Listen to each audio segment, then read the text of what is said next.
31 जनवरी से 7 फरवरी तक सामाजिक समरसता के संत,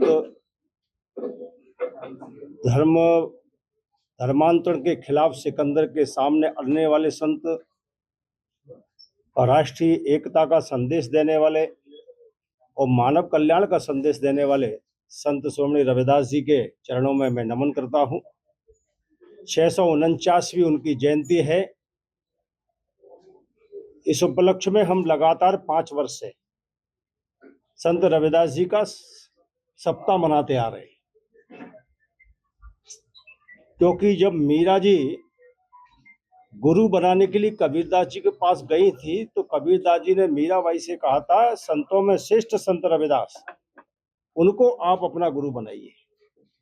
तो उनके जो विचार है, उनके जो पद है, जिनके माध्यम से उन्होंने संदेश दिया है, प्रभु जी तुम चंदन हम पानी, जाकी अंग बात सवानी, प्रभु जी तुम घनवन हम मोरा, जैसे चितबुत चंद चकोरा। यानी कि भक्ति के प्रति, भगवान के प्रति की अटूट श्रद्धा, वो पाखंड से दूर, लेकिन कर्म योगी संत जूता बनाते हुए भी मन में ही सुमरण करते रहे और ईश्वर को प्राप्त कर लिया। और इसलिए कई उदाहरण उनके जीवन के हैं। मन चंगा तो कटौती में गंगा। इसी प्रकार से उन्होंने कहा कि सरकार कैसी होनी चाहिए, राज कैसा होना चाहिए, तो ऐसा चाहूं राज में मिले सबन को अन्न, छोट बड़ो सब सम बसे रहे, दास रहे प्रसन्न। ऐसी राज की उन्होंने कल्पना करी। उन्होंने जब सिकंदर ने उनको प्रताड़ित किया, उनके प्रभाव से वो डर गया कि कारण क्या, ये कौन रविदास है जो हमारी सत्ता के लिए चुनौती बन सकता है। तो सदना को भेजा, सदना से शास्त्रार्थ किया, तो सदना को भी हराकर अपने आप में उन्होंने समर्पण करा लिया। लेकिन फिर भी सिकंदर नहीं माना और सिकंदर ने गुरु रविदास जी को प्रताड़ित करके जेल में डाला। तब उन्होंने कहा था, जान देहूं पर धर्म न देहूं, तो से साहा सत्य कह देहूं। यानी कि इतने आत्म ताकतवर हमारे संत स्वामी रविदास जी की हम जयंती सप्ताह के रूप में मना रहे हैं। 31 तारीख को हमने देश भर में संत रविदास जी के जो भी उद्यान है, स्टेचू है, मंदिर है, वहां स्वच्छता अभियान किया था। और शाम को उनके मंदिरों पर लाखों दीपक जलाने का काम भी हम लोगों ने दीपोत्सव के रूप में किया है। कल 1 तारीख को माननीय देश के यशस्वी प्रधानमंत्री नरेंद्र मोदी जी आदमपुर में थे, सचखंड बल्ला में थे, और भारतीय जनता पार्टी के राष्ट्रीय अध्यक्ष करोल बाग में संत रविदास जी के मंदिर में उन्होंने पूजा अर्चन किया और भारतीय जनता पार्टी के कार्यालय में भी पुष्पांजलि की।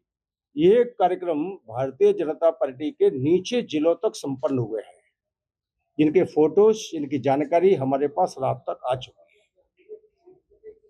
मैं यहाँ एक बात और कहना चाहता हूँ, हम लोग बड़े सौभाग्यशाली हैं कि हमको एक ऐसे प्रधानमंत्री मिले हैं जो महापुरुषों के बताए हुए रास्तों पर चल रहे हैं और सरकार चला रहे हैं।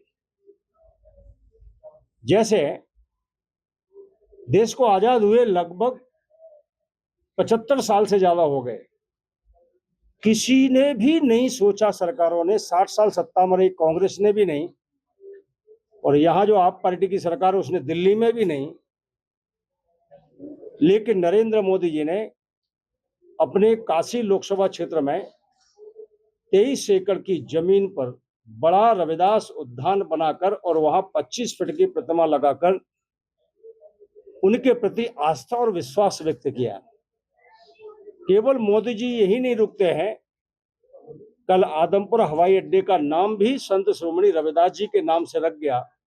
और केवल एक गुरु के नाम से नहीं रखा है, तो इसके पहले अयोध्या में प्रभु राम के मंदिर का लोकार्पण बाद में होता है, उसके 6 महीने पहले अंतर्राष्ट्रीय हवाई अड्डे का नाम भी महर्षि वाल्मीकि के नाम से रखा जाता है। तथागत बुद्ध को मानने वाले भी करोड़ों लोग हैं। कुशीनगर से लेकर और सारनाथ काशी तक, यानी कि बीच में गया को जोड़ते हुए तथागत बुद्ध के नाम से सर्किट बनाना और कुशीनगर हवाई अड्डे का नाम तथागत बुद्ध के नाम से रखना, बाबा साहब भीमराव अंबेडकर जिनके जीवन से जुड़े हुए 5 स्थान है, 26 अलीपुर रोड दिल्ली, जहां कांग्रेस 60 साल सत्ता में रही लेकिन उनका परिनिर्माण भूमि नहीं बना पाई, मोदी जी ने 100 करोड़ का बनाकर तैयार कर दिया। मोदी जी ने अपने परिवार के लिए नहीं बल्कि देश के जो हमारे सम्मान है उनके सम्मान में यह काम किया। इसलिए 15 जनपद पर 182 करोड़ का डॉक्टर अंबेडकर रिसर्च सेंटर बना दिया, जबकि कांग्रेस ये नहीं कर पाई। 47 साल मध्य प्रदेश में कांग्रेस सत्ता में रही, वहां बाबा साहब अंबेडकर का जन्म हुआ, वहां राष्ट्रीय स्मारक नहीं बन पाया, लेकिन बीजेपी ने बना दिया। चैत्य भूमि मुंबई में राष्ट्रीय स्मारक बना दिया और लंदन में भी किराए के मकान में अंबेडकर जी रहते थे, उसको भी खरीदकर शिक्षा भूमि बनाने का काम कर दिया। तो कुल मिलाकर कांग्रेस परिवार के लिए जीती है और मोदी जी देश के लिए जीते हैं। और इसलिए मोदी जी ने चाहे करतारपुर का मामला हो, वो कॉरिडोर बनाने के मामले हो, और कल के बजट में भी तथागत बुद्ध के जितने भी सर्किट अंतर्राष्ट्रीय जो लोग आते हैं वहां सुविधाएं बढ़े, उसके लिए भी उन्होंने व्यवस्था की है। मैं यह कहना यह चाहता हूं कि 60 साल सत्ता में कांग्रेस रहती है तो ये डेवलपमेंट क्यों नहीं होता है? फिर ये महर्षि वाल्मीकि के नाम से, तथागत बुद्ध के नाम से, रविदास के नाम से, अंबेडकर के नाम से स्मारक क्यों नहीं बनते? इसका मतलब साफ है कि कांग्रेस की मानसिकता अपने परिवार के लिए है, अपने परिवार के जो भी लोग हैं उनके नाम पर देश के इंस्टीट्यूशन होना चाहिए, हवाई अड्डों का नाम, स्कूल कॉलेज के नाम होना चाहिए, लेकिन मोदी जी अपने नाम से नहीं करते। मोदी जी देश के महापुरुषों के नाम से करते हैं, देश के संतों के नाम से करते हैं। और ये पंजाब की धरती तो हमारे लिए वंदनीय है। ये गुरु रविदास के जो लगभग 42 पद है वो कहीं ना कहीं यहाँ समाहित हैं। और रविदास जी फगवाड़ा में आए थे, 73 दिन रुके थे, मैं वहां गया हूं। तो ये पुण्य भूमि, मैं इसको प्रणाम करता हूं और मोदी जी का मैं अंतःकरण से, हृदय से आभार व्यक्त करता हूं कि आपके ऐसे ऐतिहासिक निर्णयों से केवल आपका आस्था और सम्मान ही आपने व्यक्त नहीं किया, बल्कि रविदास को, महर्षि वाल्मीकि को मानने वाले करोड़ों लोगों का भी आपने गौरवान्वित करने का मौका दिया, सम्मानित करने का मौका दिया है। मेरे पास कल से बहुत फोन आ रहे हैं, भाई साहब बहुत अच्छा निर्णय हो गया, भाई साहब मोदी जी ने मजा मान दिया। मतलब ये कौन कह रहे हैं? ये नीचे बैठे हुए लोग कह रहे हैं। और वो कहते हैं कि भाई साहब मोदी जी को अच्छा सोचते हैं, ऐसा इस प्रकार की टिप्पणियां कर रहे हैं। तो ये कहीं ना कहीं दलित वर्ग का जो हमारा नीचे बैठा हुआ आम आदमी है, वो अपने आप को ऐसा सोच रहा है कि मोदी यानी कि हम है, मोदी यानी कि सम्मान है, मोदी यानी कि विश्वास है, मोदी यानी कि आस्था है।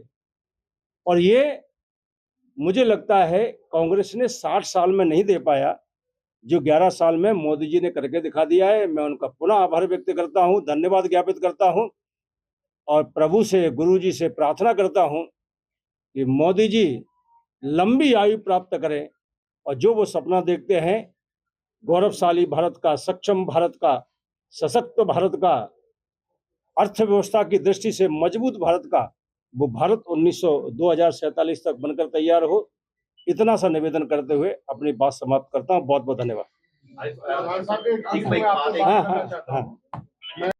मोदी साहब ने कल बजट में एक बड़ा तीर्थ स्थान बनाए जाएंगे, लगता है पंजाब के भी कुछ तीर्थ स्थान है वो इस बीच में आ सकते हैं।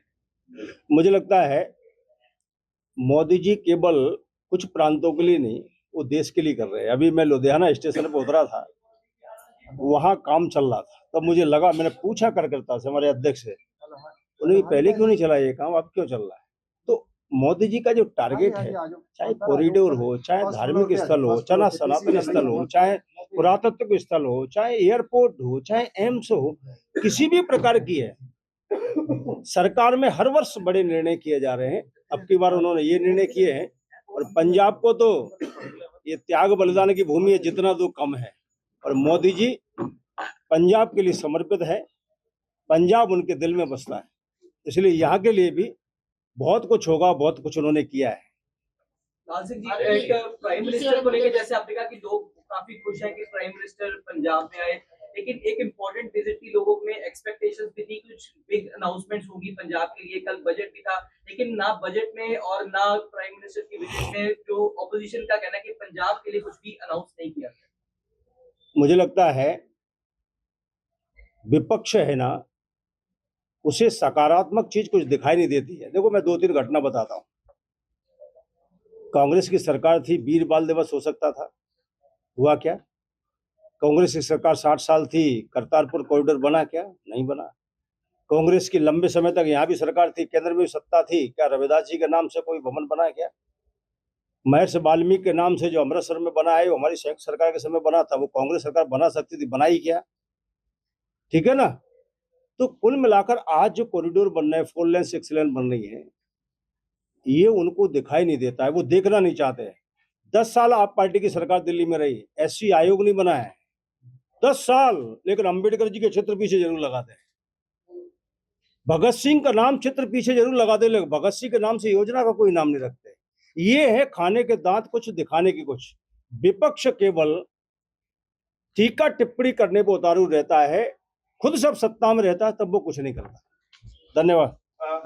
ਆਰੀਆ ਸਾਹਿਬ ਪਲੀਜ਼ ਇੱਕ ਸਵਾਲ ਤੁਸੀਂ ਦੱਸ ਰਹੇ ਹੋ ਕਿ ਸਾਡਾ ਕੇਂਦਰ ਸਰਕਾਰ ਬਹੁਤ ਅੱਛਾ ਕੰਮ ਕਰ ਰਹੀ ਹੈ ਐਸੀ ਭਾਈਚਾਰੇ ਵਾਸਤੇ ਰਵਿਦਾਸ ਭਾਈਚਾਰੇ ਵਾਸਤੇ ਵਾਲਮੀਕ ਸਮਾਜ ਦੇ ਭਾਈਚਾਰੇ ਵਾਸਤੇ ਪਰ ਜਿਹੜੀ ਚੀਜ਼ ਸਾਨੂੰ ਨਜ਼ਰ ਆਣੀ ਚਾਹੀਦੀ ਹੈ ਪੂਰੇ ਹਿੰਦੁਸਤਾਨ ਨੂੰ ਨਜ਼ਰ ਆਣੀ ਚਾਹੀਦੀ ਹੈ ਉਹ ਵਿਪਕਸ਼ ਨੂੰ ਨਜ਼ਰ ਆਏ ਜਾਂ ਨਾ ਆਏ ਉਹ ਇਹ ਹੈ ਕਿ ਮਹਿੰਗਾਈ ਦੀ ਮਾਰ ਲਗਾਤਾਰ ਇਸ ਭਾਈਚਾਰੇ ਤੇ ਪੈ ਰਹੀ ਹੈ ਉਹਦੇ ਵਾਸਤੇ मुझे लगता है महंगाई पे लगातार आप बजट देखेंगे, कंट्रोल करके रखा है।